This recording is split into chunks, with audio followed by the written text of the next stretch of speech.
нашла меня жена, а я и растерялась.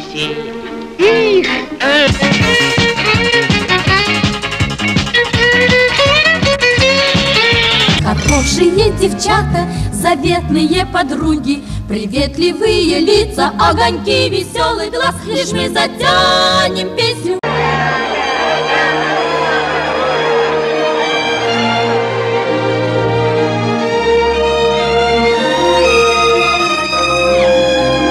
Как жизнь без весны, весна без листвы, листва без грозы и гроза. По воле рока так случилось, и лето нрав у нас таков. Зачем храним, скажи на милость, такое множество врагов?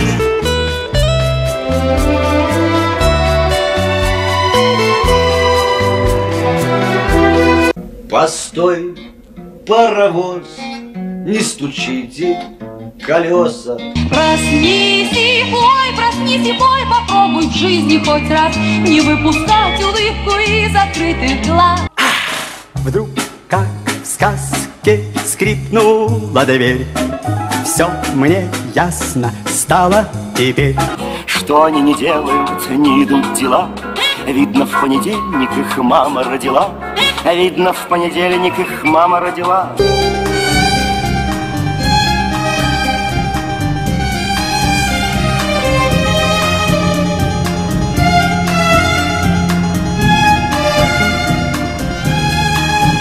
Не сразу все устроилось, Москва не сразу строилась, словам Москва не верила.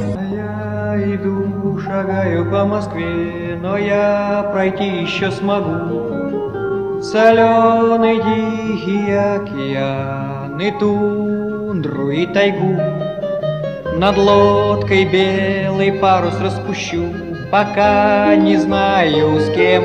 Скажи, зачем же тогда мы любим? Скажи, зачем мы друг друга любим? Считая дни. И жена не уйдет к другому. Если у вас нет жены, нету жены. Будут сверкать зорницы, будут ручьи звенеть, будет туман клубиться, белый как медведь. Так уж выходит, кто-то теряет, кто-то теряет, кто-то теряет. Это память на всю жизнь.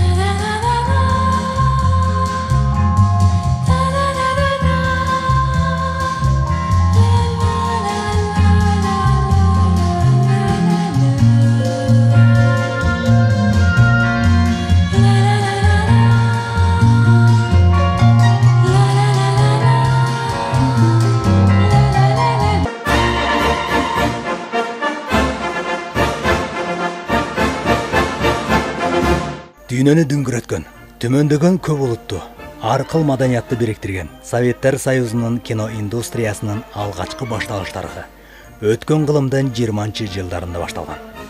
Аркыл саясий кырдаалдар, башаламандыктар, улут аралык талаш тартыштар күчөп турган доордо ошол кездеги жетекчилердин кино баардык өнөрлөрдүн башында турат деп айткан сөзү бийликтин негизги куралы болгон. Анткени ал кезде кино адамдарды үгүттөөгө эң ыңгайлуу каражат болуп эсептелген. Андыктан көркөм кеңеш түзүлүп, кинонун сценарийинен баштап тартылган тасманын маанисине карап текшерүү жүргүзүлүп, контрреволюциялык маанидеги же өлкөнүн идеяларына каршы чыккан тасмаларга тыюу салынып, өлкөнүн жаңычылдык үгүттөөлөрүнө басым жасалган чыгармаларга уруксат берилген.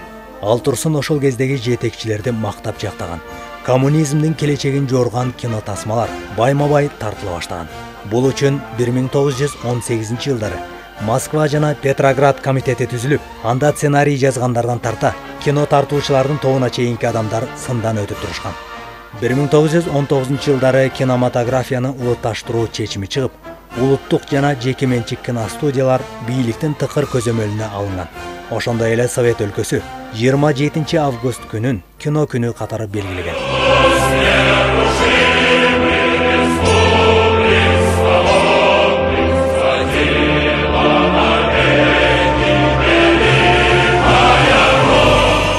Албетте, өлкөнүн идеяларына суарылган кино тасмалардан тышкары, драма, документал жанрындагы кино тасмаларда маал-маалы менен тартылып тургандыгы ырас. Бирок ал кездеги режиссерлор азыркыдай өз идеяларын ишке ашырмак тургай, кенедей да өзгөртүүгө укук ала албай, даярсындан өткөн сценарийди тартууга гана мүмкүнчүлүгү болгон. Эгер сценарийден бөлөк кадр тасмага түшүп калса, ал кадр токтоосуз алынып салынган. Мындай жол менен тасманын режиссеру коммунизм идеяларын мажбур менен аткарып, ошол кездеги өлкө жетекчисинин жетегинен чыга албаган.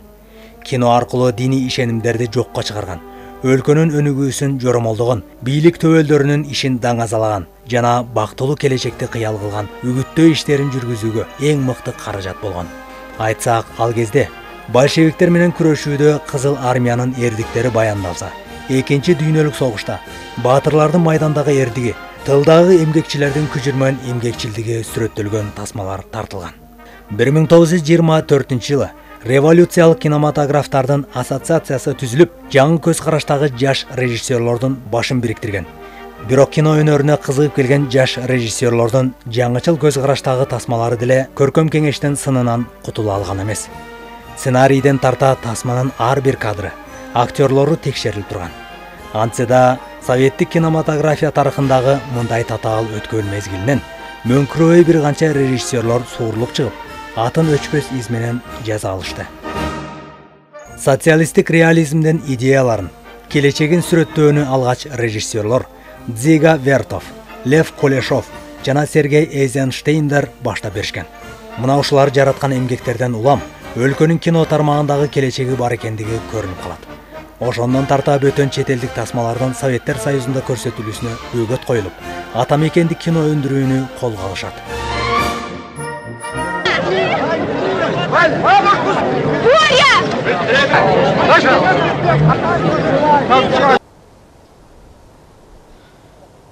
Мне пора. Не пущу! Алёша! Наши! Наши!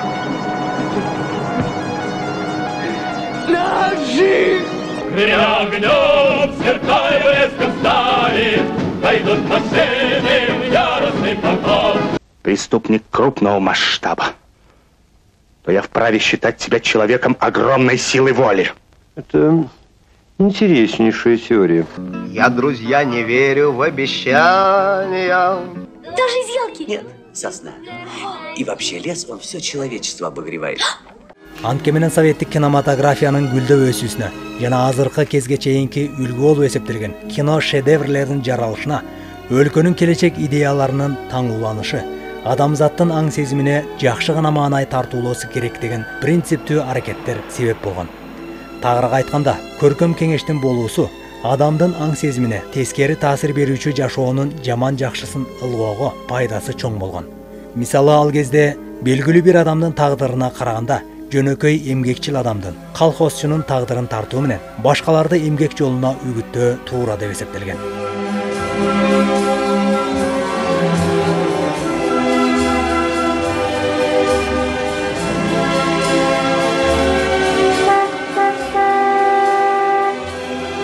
Башта өлкөнүн катуу талаптарынан, цензура же сындоолордон зорго өткөн тасмалар кино сынактарга катышпаган болсо, 50-жылдардан тарта бара-бара аз да болсо чет элдик кино сынактарга катышып, байгелүү орундарды алуусуна мүмкүнчүлүктөр түзүлө баштаган. Кино айдыңында кино тартуучу жаңысымдар пайда болсо, алар менен бир катар өлкөнүн сыймыктанар актер, актрисалары да жылдыздай жарк этип чыга келишти.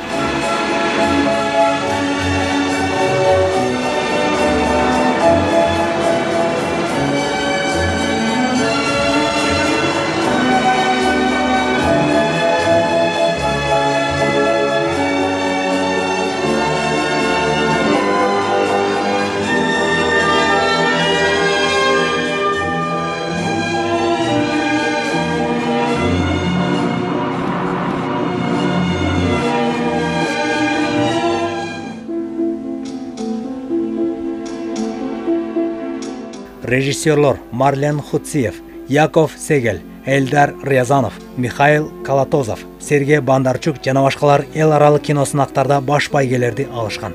Мисалы, 1957 жылы Михаил Колотозовдун «Турналар учуп баратат» кино тасмасы Канн фестивалында алтын пальма жалбырагын алса, 1959 жылы Сергей Бондарчуктун «Адамдын тагдыры» кино тасмасы бүткүл Союздук кино фестивалда баш байгени жеңип алган. Бул тизмек кийинки кино тасмаларга жол ачып, Москва көз жашка ишенбейт, Согуш жана тынчтык, Дерсу узала, Абышка жана деңиз, Күнгө чагылыккан, 41-чи, Андрей Рублев, Сибирияда жана башка тасмалар Оскар, Алтын пальма жалбырагы, Коло аю жана башка кино сыйлыктарды багындырган. 81-й. Есть. Пошли все! Никита Сергеевич пошел! Вера! Верончик! Верочка! Здорово. Ой. Ой. Привет. Здравствуй. Соскучился? Обалденно. А что Тушкин?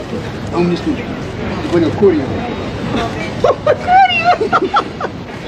Баштагы кысымдардан арылган чыгармачыл идиреги бар кино жаратуучулар эми бир гана өлкөнүн кызыкчылыгына жарашкан кинолорду тартышпастан, көрөрмандардын табитине жараша аркыл жанрдагы кино тасмаларга байма-бай кайрыла баштаган. Драма, боевик, жомок, тарыхый, мюзикл, мелодрама, комедия жаатындагы тасмалар жаандан кийинки чыккан козгарындай жайнап чыга келди. Режиссерлор Эльдар Рязанов, Леонид Гайдай, Егор Масленников, Сергей Бондарчук, Георгий Данелия, Андрей Тарковский, Александр Роу, Марк Захаров, Владимир Меньшов, Станислав Ростоцкий, Александр Серый жана башкалар дүңгүрөгөн кино тасмаларды жаратышса, актер-актрисалар Юрий Никулин, Олег Табаков, Надежда Румянцева, Николай Рыбников, Михаил Пуговкин, Евгений Леонов, Александр Демьяненко, Наталья Варлей, Евгений Маргунов, Георгий Вицин, Татьяна Ташкова, Людмила Гурченко, Анатолий Кузнецов, Михаил Волонтир, Клара Лучко, Андрей Мягков, Алиса Фрейндлих, Олег Ефремов, Олег Басилашвили, Леонид Куравлев, Алексей Смирнов, Леонид Быков, Леонид Филатов, Николай Караченцев, Ирина Муравлева жана башкалардын жылдызы жанган. К врачам обращаться не стану, обращусь я к друзьям.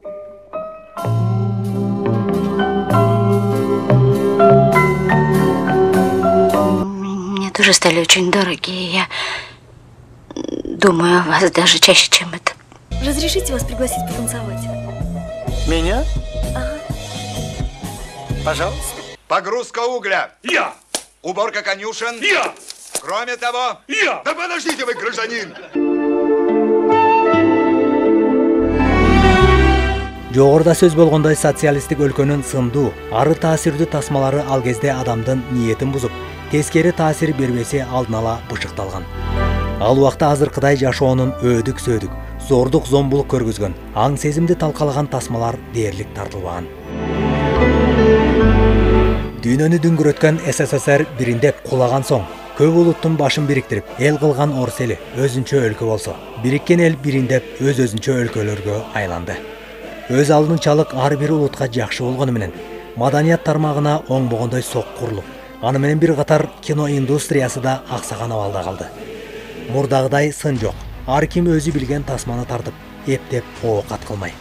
Тарткан тасмасында не ой, не максат камтылганын ким билсин. Батыштын сары сазына матып, жашоонун ойдуң түзүн туш келди чагылдырып, кино тартмай адатка айланып калды. Ал тасмалардын ичинде адам акылына сыйчу тарбия түгүл, аң сезимине бүлүк түшүрүп, үрөй учурганда, учурбаганы да тартылган. Ал эми тасма ээсине тамак таап жештин аргасы болуп калды.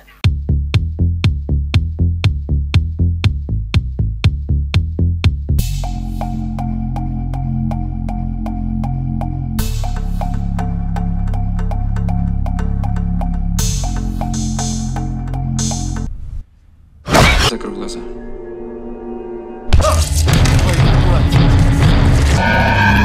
Союз кезиндеги белгилүү тасмалардын ийгилигин коштойм деп, кийинки режиссерлор атактуу жеңил парың менен кызматтык сүйүү, ийгиликтин мырзалары, Карнавал кечи 2-же 50 жылдан кийин Д. Артаньян жана 3 мушкетер жана башка кинофильмдердин уландысын тартышкан. Бул тасмалардын ремейкин же башкача айтканда, уландысын көрүп отуруп, эмне себептен уландылары тартылды деген ойго келесиң. Тасма жаатында иликтөөчүлөрдүн айтымына карай турган болсок, эски тасмалардын улантысын тартуунун эки жолу бар. Бири белгилүү тасманын ийгилигин утурлай, ийгиликке жетүү болсо, экинчиси жаңы тасма тартууда идеялык кризис, же башкача айтканда жаңы идеянын жоктугу себеп. Бул кырдаал менен кинематография тармагы мактана албасын, дүйнөлүк кино жаратмандар айтышууда. Эмне үчүн мындай болду? Айрым киносынчылардын айтуусуна караганда, ал кезде элдин колк мүнөзү башка болгон. Ыйман, адеп ахлак бар эле. Коомдун жашоо мүнөзү азыркыдай куулук, шумдук менен иши жок болгон. Андыктан ал кездеги кино тасмалар коомдун суроо талабына жараша тартылып турган. Мисалы мурда зордук, зомбулук, мыкаачылык, уятсыздык баяндалган тасмалар дээрлик тартылбаган болсо, азыр ал нерсенин баары эркин тартылууда. Демек, коомдун жашоо мүнөзү, адеп ахлагы да өзгөрдү деп билсек болот. Ооба, арийне азыркы тартылып жаткан тасмаларды тегиз жаман дешке да болбойт. Анткени алардын арасынан суурулуп чыгып, эл сынына да толуп, сыйлыктарды да алып жаткан көркөм тасмалар жок эмес. Дегенкисе заманбап өнүгүүнүн нугу дейбизби? Же коомдун аң сезиминин жардылыгыбы? Айтор, маданияттын тармагынын бир бутагы катары эсептелген киноиндустрия учурда бир аз аксап турган убагы. Балким бул кино тармагындагы өткөөл мезгилдир. Кандай болгон күндө да кези келсе адамзат үчүн үлгү көргөзгөн, аң сезимге жалангана жакшы маанай тартуулаган тарбиялык кино тасмалардын тартылып каларынан үмүт үзбөйлүк.